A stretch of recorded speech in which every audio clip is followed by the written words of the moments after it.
पल्लवी आप सभी का ग्राम सेवा न्यूज चैनल में तहे दिल से स्वागत करती हूँ।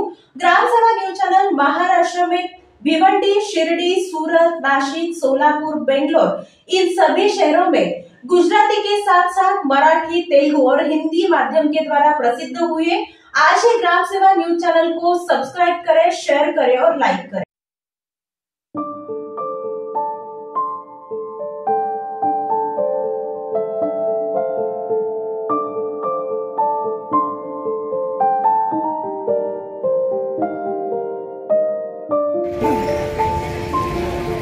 స్థానికులకే ఉపాధి కల్పించాలి, స్థానికులకే ఉపాధి కల్పించాలి, భవన నిర్మాణ కార్మికులు స్థానికులకు ఉపాధి కల్పించాలి, భవన నిర్మాణ కార్మికులు స్థానికులకు ఉపాధి కల్పించాలి। జిందాబాద్ సిఐటియు, జిందాబాద్ జిందాబాద్, జిందాబాద్ సిఐటియు, జిందాబాద్ జిందాబాద్, జిందాబాద్ సిఐటియు, జిందాబాద్ జిందాబాద్। ఈరోజు రాజన్న సిరిసిల్ల జిల్లా భవన నిర్మాణ కార్మికుల అడ్డా మీద కార్మికుల సమస్యలపై మీటింగ్ ఏర్పాటు చేసుకోవడం జరిగింది। ఆ మీటింగ్లో చర్చించుకున్న విషయాలు ఇక్కడ స్థానికంగా ఉన్నటువంటి కార్మికులకు పని లేక చాలా ఇబ్బందుల పాలై పని దొరకక రోడ్డు మీద పండుకునే పరిస్థితి ఏర్పడ్డది। బీహార్ వాళ్ళు అక్కడి నుంచి, ఛత్తీస్గఢ్, మహారాష్ట్ర అక్కడి నుంచి వచ్చి ఇక్కడ స్థానికులకు పని లేకుండా చేయడం అనేది జరుగుతుంది। కాబట్టి ప్రభుత్వం వెంటనే పట్టించుకొని ఇక్కడున్న స్థానికులకు పని కల్పించే విధంగా చూడాలని కోరడం జరుగుతుంది।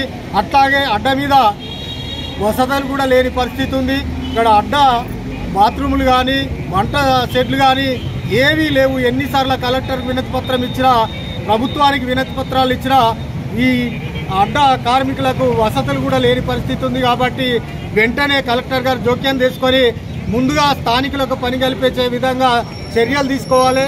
లేని పక్షంలో రేపు రాబో కాలంలో ఇక్కడ స్థానికున్న కార్మికులందరినీ ఐక్యం చేసి పెద్ద ఎత్తున కలెక్టర్ ముట్టడి కార్యక్రమం కూడా చేయడం అనేది జరుగుతుంది। కాబట్టి వెంటనే కలెక్టర్ జోక్యం చేసుకొని వీరికి పని కల్పించాలి।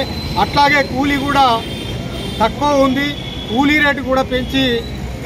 రేటు కూడా పెంచాలని ఈరోజు ఈ మీటింగ్ సందర్భంగా ప్రభుత్వానికి డిమాండ్ చేయడం జరుగుతుంది। సిరిసిల్ల లేబర్ అడ్డా వద్ద కార్మికులతోటి సమావేశం ఏర్పాటు చేసుకుని వాళ్ళ సమస్యలు తెలుసుకోవడం జరిగింది। ఇక్కడ ప్రధానంగా ఇక్కడ ఉన్నటువంటి స్థానికంగా ఉన్నటువంటి కార్మికులకు ఉపాధి లేక చాలా ఇబ్బందులకు గురయ్యే పరిస్థితి కనబడతా ఉంది।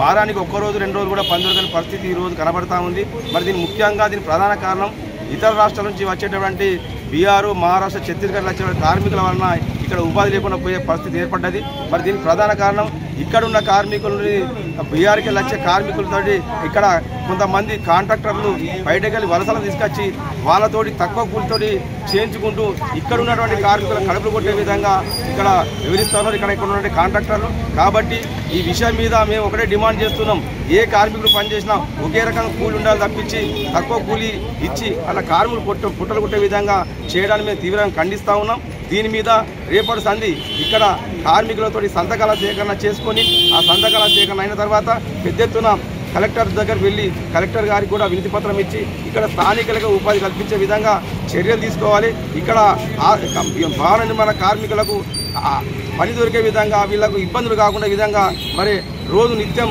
వాళ్ళ ఏది ఇక్కడ సదుపాయాలను వాళ్ళకి కల్పించే విధంగా చర్యలు తీసుకునే విధంగా మరి ఇక్కడ ప్రభుత్వం ఆలోచించాలి। మరి ఇక్కడ ఉన్నటువంటి కాంగ్రెస్ పార్టీ అధికార పక్షం ఉన్నటువంటి ఎమ్మెల్యేలు కావచ్చు, ప్రజాప్రతినిధులు కావచ్చు, వాళ్ళు కూడా ఇక్కడ స్థానిక కార్మికుల గురించి ఆలోచించాలని ఈ సందర్భంగా మేము డిమాండ్ చేస్తా ఉన్నాం। కార్మికులందరూ కూడా విజ్ఞప్తి చేస్తా ఉన్నాం, ఎందుకంటే మనం అందరం ఐక్యంగా ఉంటేనే ఈ సమస్య పరిష్కారం జరుగుతుంది। మనం ఎవరికి వారు ఉంటే మరి ఇక్కడ బయటకెళ్ళి వచ్చే వాళ్ళు మరి ఎక్కువ అవుతున్నారు కాబట్టి మన స్థానికులు ఉపాధి లేకుండా పోతుంది। కాబట్టి మనమందరం ఇక్కడ స్థానిక రాజన్న సిరిసిల్ల జిల్లాలో ఉన్నటువంటి కార్మిక వర్గం అంతా భవన నిర్మాణంలో పనిచేసే కార్మిక వర్గం ఐక్యంగా అయితేనే బయట వాళ్ళని తిప్పికొట్టే అవకాశం ఉన్నది। కాబట్టి అందరూ ఐక్యంగా ఉండాలని ఈ సందర్భంగా ఏర్పడుతుంది। ఐక్యత గురించే ఈ సమావేశం ఏర్పాటు చేస్తున్నామని ఈ సందర్భంగా తెలియజేస్తాం।